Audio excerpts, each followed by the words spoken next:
నమస్కారం శ్రీ ఆచార్య అనంతకృష్ణ స్వామి గారు. నమస్కారం అండి. లాస్ట్ వీడియోలో నెగిటివ్ థింక్ చేస్తే అండ్ నెగిటివ్ తోటి వెళ్ళేటువంటి వాళ్ళకి ఏ విధంగా ఉంటుంది, వాళ్ళు ఎందుకు అలా ఆగిపోతూ ఉంటారు, దాని నుంచి ఎందుకు బయటపడరు, ఈ ఇన్స్టాల్మెంట్ ప్రాసెస్లో ఏ విధంగా వాళ్ళ జీవితాలను వాళ్ళు నాశనం చేసుకుంటూ ఉంటారు. చాలా భయానకం సార్, అది చాలా భయానకం. చాలా మంది పరిస్థితులు చూస్తాయి, క్రెడిట్ కార్డ్స్ దాంట్లో అదొక భాగం.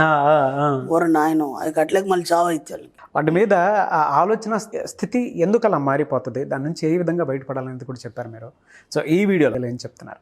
విషయంతో అనుసంధానం కావడానికి మీరు ఏం చేస్తున్నారు ఫస్ట్ పాయింట్. ఎందుకంటే మనం ఈ సబ్జెక్ట్ని తీసుకొచ్చి దాదాపు 2 years అయిందండి. 410 వీడియోలు అయినాయి. మనకి 100 వీడియోల వరకు ఎవరికి అర్థం కాలేదు. విషయం ఏంటి, కొత్తగా ఈ అబ్బాయి ఏంటి మళ్ళీ కొత్త ఈ సబ్జెక్ట్ తీసుకొచ్చాడు, ఆ విషయం అంటే విషయం ఇలా ఇస్తుంది అన్న కన్ఫ్యూజన్లో ఒక 100 వీడియోల వరకు కన్ఫ్యూజన్లో ఉన్నారు. మనల్ని కూడా చాలా తిట్టారు, బోలెడు కామెంట్స్ వచ్చాయి మనకు కూడా. వాటన్నిటిని మనం మనస్ఫూర్తిగా స్వీకరించాం. ఎందుకంటే ఒక సబ్జెక్ట్లోకి లోతుకి వెళ్ళినప్పుడు మాత్రమే ఏదైనా మనం అవగాహన చేసుకోగలుగుతాం. ఆ విషయంలో ఎవరైనా సరే, మనమే కాదు ఎవరైనా సరే, ఏదైనా ఒక కొత్త విషయం వచ్చింది, ఒక మొబైలే కొత్తది కొన్నామండి, దాని ఆప్షన్స్ మనకి ఏమంటే తెలియదు. మెల్లిగా లోతులోకి వెళ్తున్నా కొద్దీ ఒకటి అర్థమవుతాయి. ఇంకా కొత్త యాప్స్ కూడా డౌన్లోడ్ చేయడం ఇదంతా జరుగుతుంది. అలాగే ఏ కొత్త సబ్జెక్ట్ అయినా సరే. కాబట్టి అప్పటి వరకు కూడా ఏం అర్థం కాలేదు. ఒక 100 వీడియోల తర్వాత చిన్న పనులు అవ్వడం మొదలైంది వాళ్ళకి. ఆ తర్వాత ఒక అవగాహన రావడం మొదలైంది. 150 వీడియోస్ వరకు ఏదో విషయం అనేది ఒకటి ఉంది, ఇస్తుంది అనేది మాత్రం అర్థమైంది. కానీ అది ఇంకా నిర్ధారణ అనేది కాలేదు. అవును. ఎందుకంటే ఇంకా పర్టికులర్, ఎందుకంటే విశ్వానికి ఒక ఆకారం లేదు, అలాగే అది ఎలా ఉంటుందో చెప్పడానికి లేదు, అంత శూన్యం.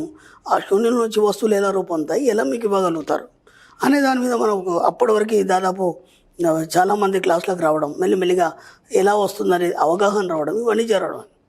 ఓకే, అలా మనకు దాదాపు 2 years దాటిపోయింది రెగ్యులర్గా. అయితే యాక్చువల్గా మనం స్టార్ట్ చేసి 4 years అవుతుంది. అవును. పర్ఫెక్ట్గా మన సుమన్ టీవీలో మనం రిలీజ్ చేస్తున్నది అయితే ఒక 2 years అయిపోయింది ఈ జర్నీ. ఈ 2 yearsలో ఎంతోమంది, దాదాపు నాకు తెలిసి ఇప్పటివరకు చాలామంది క్లాస్కి వచ్చారు. వచ్చిన తర్వాత కూడా ఇంకా వాళ్ళ పరిస్థితులు ఎందుకున్నాయి అలా, ఎందుకు ఇంకా మార్పు రాలేదు అంటే కొంతవరకు వచ్చింది. నేను ఇంతకుముందు కూడా ఎన్నోసార్లు చెప్పాను, మీరు నా క్లాస్కి వచ్చారు, కొన్ని అప్పులు నేను తీరిపోయినాయి, ఒక కారు కొన్నారు, ఒక ఇల్లు కట్టాలనుకున్నాను. అది కాదు, అది లక్ష్యం కాదు, అది మన సబ్జెక్ట్ యొక్క లక్ష్యం కాదు. అది మీ లక్ష్యం అయిండొచ్చు, సబ్జెక్ట్ యొక్క లక్ష్యం కాదు. సబ్జెక్ట్ లక్ష్యం ఏంది, మీరు ధనవంతులు కావాలి. ఓకే, ధనవంతుడు అంటే ఏంది ఒక్కసారి మీరు ఆలోచించండి. ధనవంతుడు అంటే ఏంది? డబ్బు ఉండడమే ధనమా? ధనం ఉండడమే ధనవంతుడా? కోరుకున్నాయని కొనుక్కోవడమే ధనవంతుడా? ధనవంతుడు అంటే ఏంది? సంపూర్ణమైన జీవితాన్ని కలిగి ఉండడం. అంటే నువ్వు ఏది కోరుకున్నావో అది నువ్వు పొందడం, అంతే సింపుల్. నేను మన సబ్జెక్ట్లో కేవలం డబ్బు వస్తుందని ఎప్పుడు చెప్పలేదు, ఎప్పుడు కూడా నేను చెప్పలేదు డబ్బు వస్తుంది మన. డబ్బుతో పాటు మీరు ఏమేమి కోరుకుంటారో అవన్నీ కూడా వస్తాయి మన సబ్జెక్ట్లో. అర్థమైందా? ఆస్తి కావచ్చు, ఎప్పటి నుంచో పెండింగ్ ఉన్నటువంటి ఆస్తి టైకిమని రావడం, లేదంటే ఏదో వాయిదాలో ఎప్పటి నుంచో ఉంది, అది ఒక కోర్టు కేసు వాయిదాలో ఉంది, అనుకోకుండా కలిసి రావడం. మరి దాదాపు ఒక్కొక్క కోర్టు కేసు అనేది మనకి 10-15 సంవత్సరాల నుంచి పెండింగ్లో ఉంది. ఇన్ని రోజుల నుంచి ఎందుకు కాలేదు? ఈరోజు నువ్వు అఫర్మేషన్ చేయగానే ఎందుకైంది? సబ్జెక్ట్ అది, నేను అనేది అది. అంటే కేవలం డబ్బు మాత్రమే కాదు మన సబ్జెక్ట్లో. నువ్వు ఏది కోరుకుంటే అది పొందడం మన సబ్జెక్ట్. అంటే సంపూర్ణత్వాన్ని నువ్వు కలిగి ఉండాలి. అంటే ఎప్పటి వరకు ఎండ్ ఆఫ్ డెత్ కాకుండా మిగతా జన్మలకు కూడా ఆ సంపూర్ణత్వం నీతోనే అలాగే రావాలి. కేవలం ఇప్పుడు మన కోరుకున్నావు, కారు కోరుకున్నావు, వచ్చిందా అయిపోయిందా? కాదు, ఇంకా నువ్వు కోరే అవసరం లేదు. ఏది నువ్వు కోరకుండానే నీకు అన్నీ సమకూర్చాలి. అలాంటప్పుడు నువ్వు విశ్వంతో ఎంతవరకు అనుసంధానమై ఉన్నావు? విశ్వంతో నీకు ఏమో పరిచయం ఏర్పడింది? విశ్వంతో నువ్వు ఎప్పుడన్నా మాట్లాడావా? విశ్వం నీకేమి ఇచ్చింది? విశ్వానికి నువ్వు తిరిగి ఏమి ఇస్తున్నావు? విశ్వ ధర్మం ఏంటి? విశ్వ నియమాలు ఏంటివి? ఇవి ఎప్పుడైనా పాటిస్తున్నావా? అంటే ఇప్పుడు ఇంత మనం సబ్జెక్ట్ తెలుసుకుంటున్నామని అనుకుంటున్నాం, ఈ క్లాస్లోకి వచ్చాం, అయినా ఇంకా మీరు పరిపూర్ణత్వాన్ని ఇంకా మీరు సాధించలేదు. మీరు అనుకున్న అవసరాలు తీరుతున్నాయి, దానికే మీరు తృప్తి పడిపోతున్నారు. నేను అనుకున్న కారు కొన్నాను, కొనేసారి అయిపోయింది, ఏదో సాధించినట్టు. కారు మామూలుడు కూడా కొంటున్నాడు ఈరోజు. నువ్వు కొత్తగా ఇంకేం చేసినావు అది చెప్పు నాకు. ఇల్లు గట్ల మామూలుడు కూడా కడుతున్నాడు. నిజంగా చెప్పాలంటే మొన్న మా క్లాస్కి వచ్చారు బెంగళూరులో, అన్ఎడ్యుకేటెడ్స్ భార్యాభర్తలు ఇద్దరు. 4 నెలల నుంచి నా వీడియోలు వింటున్నారు. ఒక్కసారి క్లాస్కి వచ్చారు, నాకు తెలియదు. విచిత్రం ఏంటంటే అతడు కూలి పోయి వెళ్ళి కాంట్రాక్టర్ అయ్యాడు. 1,50,00,000 విల్లా కొన్నాడు. మీరు నమ్మండి, అతనికి చదువు రాదు. ఎంత ఆశ్చర్యం ఉంది. అది చూస్తే నేనే ఆశ్చర్యపోయాను. అదేంటండి అంటే, ఏముంది గురుగారు, మీరు చెప్పినట్టుగా నేను అఫర్మేషన్ చేస్తూ పోయాను, నాకు ఆలోచన తప్ప ఇంకేం లేదు, నేను విల్లా కావాలని అనుకున్నాను, దాని మీద అఫర్మేషన్ చేశాను, అనుకోకుండా ఒక కాంట్రాక్ట్ వచ్చింది, దానివల్ల డబ్బులు వచ్చే కొన్నాను. సింపుల్గా ఒక మామూలు డబుల్ బెడ్రూమ్ ఇల్లు కట్టాలంటే ఒక 20 ఏళ్ళు ఆలోచించాలి. ఇంత వయసు వచ్చి ఈ వయసులో ఇప్పుడు ఇల్లు కట్టేసి అదేదో పెద్ద మహల్ కట్టినట్టు ఫీల్ అయిపోయి అందరూ చెప్పుకోవడం డబుల్ బెడ్రూమ్ ఇల్లు. ఒకసారి ఆలోచించండి మీరు ఎక్కడున్నారు. కాబట్టి విశ్వంతోనే అనుసంధానం కావడానికి మీరేం చేస్తున్నారు? విశ్వనియమాల్లో భాగంగా మనం ఒక మాట చెప్పుకున్నాం, పంచదానాలు చేయాలని చెప్పుకున్నాం. మనం అంటే మనకు వచ్చిన పర్సంటేజ్లో ఒక 10% తీసి దానాలు చేయాలనుకున్నాం. అవును. ఇది ఎంతవరకు చేస్తున్నారు? క్లాస్కి వచ్చారు, చెప్పినట్టుగా ఒక నెల 2 నెలలు 3 నెలలు చేస్తారు, ఖచ్చితంగా చేస్తారు. కొందరు మర్చిపోతారు, అంటే కొన్ని చేస్తారు, కొన్ని మర్చిపోతారు. ఓకే, దాంతో ఏమవుతుందంటే ఆ తర్వాత వాళ్ళకి ఎంతో కొంత డబ్బు వస్తుంది, వచ్చిన తర్వాత మేము సక్సెస్ అనుకుంటారు, అవన్నీ మళ్ళీ మర్చిపోతారు.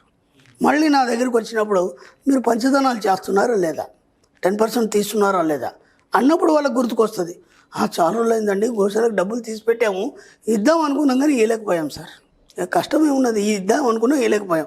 వాటిని అలా పెండింగ్ పెడతారు. వాళ్ళు ఏమనుకుంటారంటే నేను తిరుపతి హుండీలో వేయాలి, నేను అన్నీ జమ చేసుకుని ఒకటేసారి తీసుకొని వెళ్ళేస్తాను, ఓకేనా, లేదా నేను గోశాలకు ఇవ్వాలి, నేను గోశాలకు వెళ్ళినప్పుడు ఇస్తాను. అప్పటి వరకు ఏమైపోతుందంటే ఇవి జమ చేయడం వల్ల మీకు వర్క్ స్టక్ అయిపోతుంది.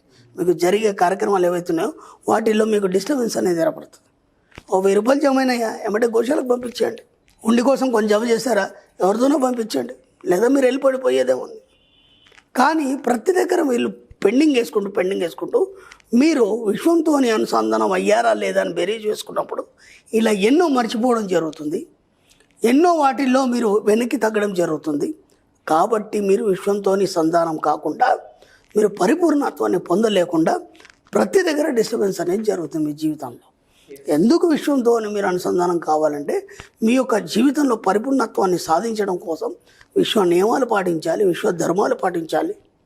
మనం ఎన్నోసార్లు చెప్పుకున్నాం ఏమనంటే ఒక మొక్కను కొట్టేయాలి, ఒక చెట్టును కొట్టేయాలి అన్నప్పుడు 10 మొక్కలు నాటాలి.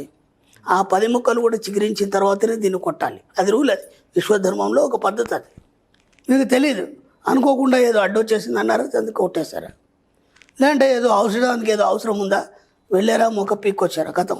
అసలు అంటే అది ఎంత ఈజీగా చేసేస్తామంటే ఇది ఒకటి ఉంది అని తెలియకుండా మనం ఏదో చేస్తాం. అవును, దాని పరిణామం అనేది తర్వాత చూస్తాం, అది ఎందుకు జరిగింది అనేది మనకు తెలియదు. దీని మీద నేను గతంలో కూడా 2 వీడియోలు చేశాను.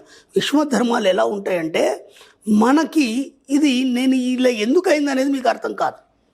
విచిత్రం ఏంటంటే దాన్ని ఏ జ్యోతిషుడు చెప్పడు, ఒక వక్త చెప్పాడు, ఒక గొప్ప వ్యక్తి అనుకునేవాడు చెప్పాడు, ఒక దేవుడి దగ్గర కూడా మనకు సమాధానం దొరకదు. ఎందుకంటే అవన్నీ ఈ విశ్వధర్మానికి వ్యతిరేక పద్ధతిలో ఉంటాయి. ఓకేనా, విశ్వధర్మంలో ఎక్కడ నువ్వు పొరపాటు చేసావు అనేది కేవలం నీ ఇన్నర్ మైండ్ మాత్రమే చెప్తుంది. అది ఎప్పుడో నేను ఎక్కడైతే పొరపాటు చేశానో దాన్ని తెలియజేయమని నువ్వు అడిగినప్పుడు మాత్రమే, నువ్వు అడగనంతకు మటుకు మరి చెప్పదు. ఇక్కడ విచిత్రం ఏంటంటే మన సబ్జెక్ట్లో నువ్వు అడిగేంత వరకు విశ్వం ఇవ్వదు ఏది కూడా, నువ్వు అడిగితేనే ఇస్తుంది, డబ్బు కానీ సంపద కానీ ఐశ్వర్యం కానీ ఒక పని గురించి కానీ. ఎందుకంటే దానికి మంచి చెడు తెలియదు. మనం ఎన్నోసార్లు చెప్పుకున్నాం, నువ్వేది చెప్తే అదే కాషన్గా ఫీల్ అవుతుంది, అది మాత్రమే చేస్తుంది. కాబట్టి ఎంతవరకు నువ్వు విశ్వంతో అనుసంధానమై ఉన్నావు, ఎంతవరకు విశ్వ నియమాలు ధర్మాలు పాటిస్తున్నావు, మళ్ళీ ఒకసారి ఒక్కొక్కటిగా బేరీజ్ వేసుకొని ఎక్కడ పొరపాటు జరిగింది సరిదిద్దుకొని మీ ఇన్నర్ మైండ్ అడగండి, ఖచ్చితంగా దానికి సమాధానం దొరుకుతుంది. మెల్లిమెల్లిగా సమస్యల నుంచి బయటపడండి. డెఫినెట్గా అప్పుడు సంపూర్ణత్వాన్ని మీరు పొందుతారు. ఇంకా మీరు దేన్ని అడిగే అవసరం లేదు, ఎవరి దగ్గర చేయి చాసే అవసరం లేదు. ఆటోమేటిక్గా మీకు కూర్చున్న దగ్గరనే అన్నీ మీకు అందించబడతాయి, అన్నీ సప్లై చేయబడతాయి విశ్వం నుంచి. Thank you so much Shri Acharya Anantakrishna Swami garu. Thank you అండి.